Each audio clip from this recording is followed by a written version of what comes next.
Another reason why I begin the book in 1870 is because around 1869, 1870 is when you start to have sexual theorists and people who we would call sexologists, but sexual scientists. You start to have them pathologize, you know, well, they start to discuss things like homosexuality, but they also pathologize cross dressing and male femininity. So, again, this idea that if you are a man wearing a dress, it's not just, the singular act of wearing a dress. It indicates something about your persona, your mental state, your sexuality, etc.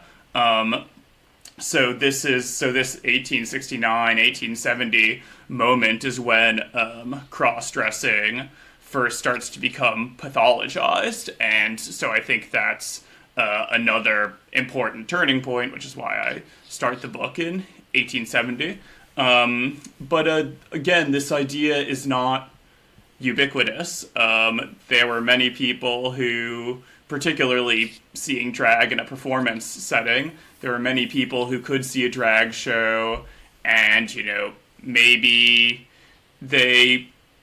it made them feel uncomfortable for reasons that they couldn't necessarily articulate, or maybe they thought that drag represented homosexuality and they liked that. We often think of, the people who thought drag represented homosexuality were appalled, but there was a whole nother group of people who enjoyed that. For instance, I bring up letters written to Society, a periodical called Society, and a periodical called London Life, and I think a few others. And these sort of publications acted as sort of historical message boards, right? People would write to them and respond to each other, and so people were writing in with, in some cases, with their sexual fantasies about drag. So it was clear that for some people, they understood that drag was connected to sexuality, and it turned them on.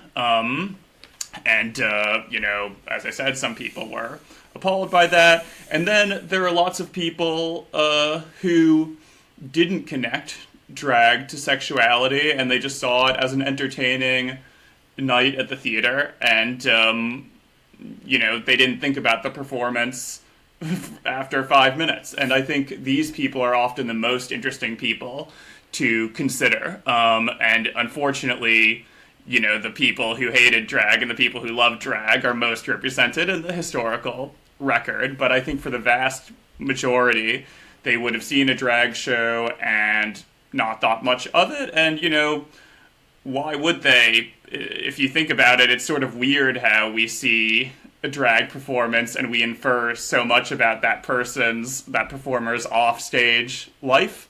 You don't see somebody playing a medical doctor on stage and think, that person must have wanted to be a doctor since childhood, and they have all these hang-ups, blah, blah, blah, blah, blah. So I think it's quite natural that a lot of people would watch a drag show and just think that was fun and not think anything of it afterwards.